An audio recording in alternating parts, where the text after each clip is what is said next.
건축 공간을 이루는 가장 중요한 요소들 중 하나인 빛. 관련 용어 및 설계 방식부터 건축 역사까지 빛에 대한 건축 요소들 설명 지금 바로 시작해 볼게요.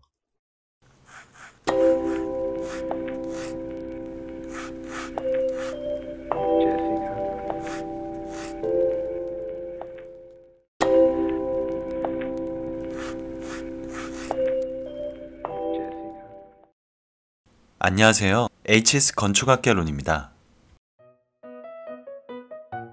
우리가 경험하는 다양한 공간들에서 빛은 정말 중요한 역할을 하죠. 때문에 건축 구조와 설계 기법들이 결국은 빛과 조명의 활용도를 높여 공간을 밝게 하거나 시대상이 요구하는 서로 다른 형태의 빛과 감각을 위해 개발되고 또 발전되어 왔다고 보는 학자들도 많답니다. 예를 들어 고딕 시대에는 건축물이 더 높은 하중을 지탱할 수 있게 하고 보다 많은 공간들이 창문과 접할 수 있도록 하기 위해 뾰족하고 고리진 벌티 시스템이 고안되었으며 플라잉 버트레스는 건축물의 하중을 외부 골격으로 전달되게 함으로써 더욱더 넓고 큰 스테인드 글래스들이 외벽에 장식될 수 있게끔 했어요. 그 이후 개화기라고 불리는 인라인먼트 피리어드 때에는 명료함과 모호함, 선과 악, 빛과 어둠과 같은 이분법적인 교훈 혹은 개념에 대해 매료되면서 빛과 어둠의 대비가 극명하게 잘 드러나는 건축 설계안들이 나타나기 시작했죠. 19세기의 경우 철과 유리의 생산과 더불어 평등에 대한 사회적 요구는 이전에 내 외부가 가려지고 밝음과 어둠의 위기가 큰 공간의 건축물로부터 오픈되고 균등하게 밝은 실내 공간의 건축물들을 탄생시키기도 했어요. 또한 이는 다양성을 중요시 여기는 20세기에 들어서면서 더욱 발전된 산업 및 기술력을 바탕으로 구조체로부터 완전히 독립된 커튼홀 방식을 갖춘 다양한 형태의 외관을 갖는 고층 빌딩 디자인으로도 이어졌답니다. 우리나라 말로 조도라고도 불리는 일루미넌스는 단위 면적당 주어지는 빛의 양을 나타내는 밝기의 척도로서 풋 캔들 혹은 럭스 단위로 쓰입니다.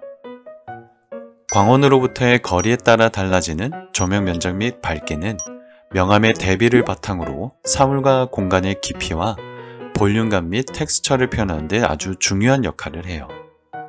예를 들어 본 이미지에서처럼 일루미넌스 대비가 클수록 오브젝트 간의 거리감과 인지되는 공간의 깊이가 크게 느껴지는 반면 조도의 변화가 작을수록 오브젝트는 시각적으로 보다 더 납작하고 평평한 평면으로서 인지되기 쉬워지죠.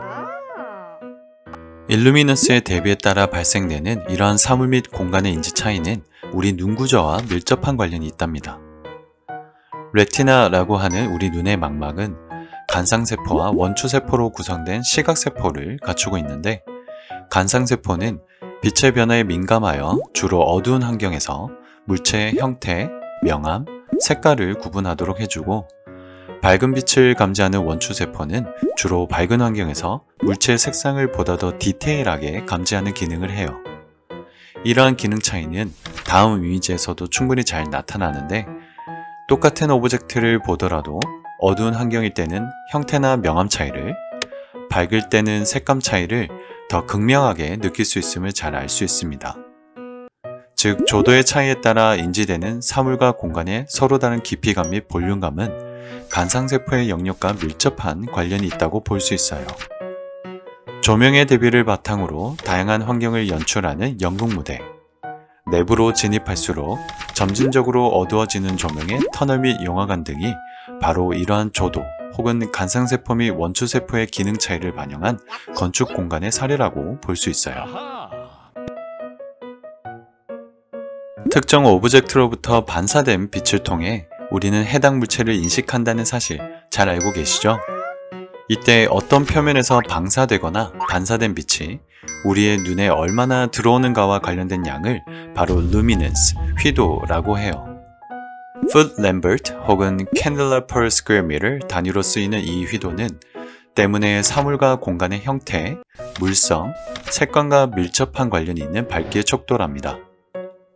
예를 들어 조명빛이 검은 벽보다는 하얀 벽을, 또 광택 처리된 벽보다는 매트한 벽을 비출 때 더 높은 휘도 값을 갖죠. 광원 그 자체뿐만 아니라 물체 표면으로부터 반사된 빛 또한 우리가 인식할 수 있다는 사실은 건축물 혹은 그 공간을 이루는 다양한 요소들을 부수적인 조명으로 사용 가능하다는 뜻이기도 하답니다. 이 같은 특성은 실제로 많은 건축물 디자인에 적용되는데 눈부심을 막으면서도 해당 공간에 적절한 양의 빛을 전달하기 위해 조명을 천장 혹은 벽 뒤에 숨기는 커브, 작품 보존을 위해 직접 조명이 아닌 매트한 하얀 벽면에 간접 조명을 사용하는 미술관, 자칫 어두워지기 쉬운 공간 아랫부분으로 자연광을 끌어들이고 벽면에 다양한 패턴 효과도 보일 수 있는 exterior mode 등이 있죠. 또한 유리창의 밝기 대비를 통해 상품 및 내부 공간의 깊이를 느끼게 하고 잠재적인 구매자를 끌어들이는 백화점 진열창과 밝기의 차이를 바탕으로 위계를 만들고 나아가 숭고함 및 교훈을 이끄는 다양한 종교 공간 및 작품들도 루미넌스의 특성을 바탕으로 다양한 디자인 및 기능을 보여주는 사례라 볼 수 있어요. 건축에서의 빛과 조명을 다룰 때 빠질 수 없는 또 다른 중요한 요소는 height, 바로 높이 또는 고도입니다. 광원과 기준 평면, 천장, 그리고 물체 사이의 공간 관계에 따라 우리가 이해하고 점유하며 행동하는 방식이 달라지기 때문이죠. 이는 전형적인 주택단지의 단면에서도 잘 드러납니다. 침실, 서재 등 주택의 공간들 중 가장 사적인 공간의 경우 접근성 및 수월한 통제를 위해 신체에 가까운 높이의 조명이 위치하고 있어요. 이 경우 따뜻한 색감의 빛을 사용해 보다 더 신체와 조명 사이의 거부감을 줄이고 친밀도를 높이기도 하죠. 주방과 거실 등의 보다 더 가족 중심의 공간들로 나아가면 다양한 활동들이 가능할 수 있도록 조명의 위치가 더 높아지면서도 조명 아래 구성원들 및 물체들을 감싸줄 수 있도록 충분히 가까운 위치에 있는데 바로 샹들리에나 서스펜션 램프가 대표적이라 볼 수 있습니다. 그리고 현관의 경우 조명이 천장에 위치해 공간을 환하게 비추며 사적인 공간 조명들 중 가장 밝으면서 또 공공공간들 조명들 중에서는 가장 어두운 주택의 내부 경계를 짓는 공간을 연출하죠. 그렇게 외부에 다다르면 가로등과 같은 공공조명들이 불특정 다수 지역 주민들의 다양한 외부 활동들을 모두 아우를 수 있도록 가장 높은 위치에 계획된답니다.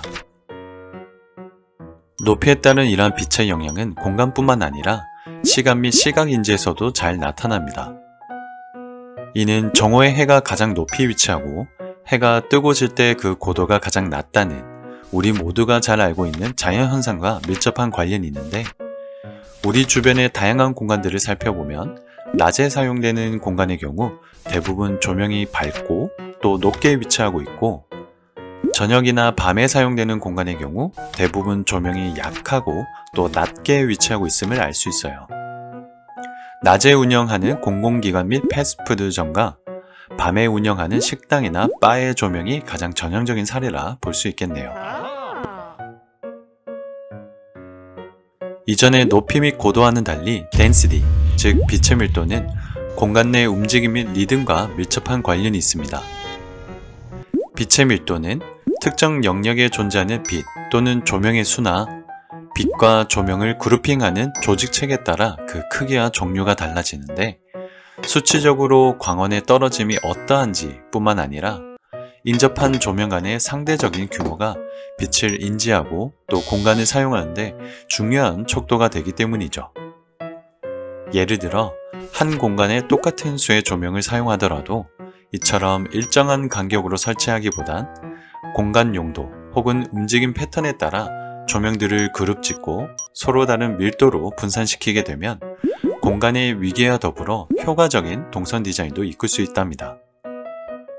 빛의 밀도는 우리가 공간을 인식하는 방식에서도 중요한 역할을 합니다.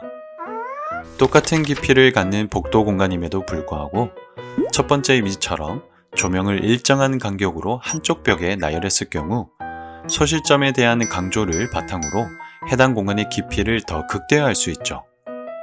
또한 이를 두 번째 이미지처럼 양쪽 벽에 교차로 위치시키면 staggered 이펙트로 인해 공간 깊이감이 훨씬 줄어든답니다.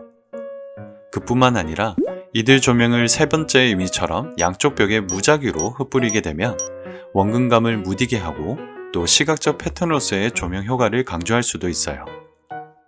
많은 사람들이 모이고 다양한 활동들이 일어나는 건축물의 출입구나 게더링 스페이스에 있는 샹들리에. 인구 유입이 높은 도심일수록 더 많은 빛을 사용하여 공간적, 지역적 위계를 부여하는 오늘날의 도시계획 등도 대표적인 빛의 밀도를 활용한 사례라고 볼 수 있어요. 마지막으로 빛에 대한 중요한 건축 요소는 디렉션에 해당하는 방향성입니다. 이는 일직선으로 투영되는 빛의 성질과 밀접한 관련이 있는데 빛의 방향, 대상 물체 혹은 공간에 투영되는 방식, 그리고 투영된 빛의 강도에 따라 up, down, multidirectional, direct, indirect, concentrated, diffuse로 크게 정의 및 분류할 수 있어요. 빛의 방향성은 대상 물체 혹은 공간의 텍스처 및 인지 방식을 결정짓는 중요한 요소들 중 하나입니다. 똑같은 벽돌로 지어진 벽이더라도 업라이팅의 그레이징 조명을 사용할 경우 벽돌과 조인트에 디테일한 텍스처들이 살아있는 벽이 되지만 다이렉트한 디퓨즈 조명을 사용할 경우 평평하고 매끄러운 표면의 벽으로 바뀌죠.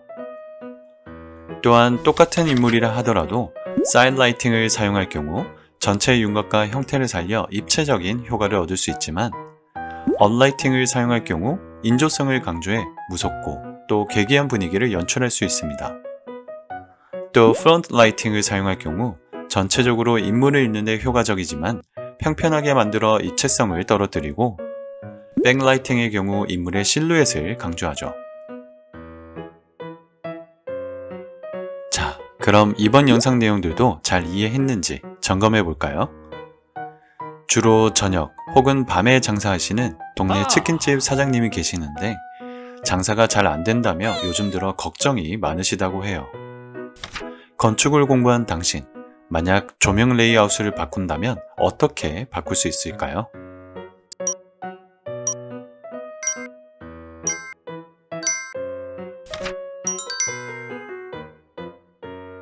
자, 어땠나요?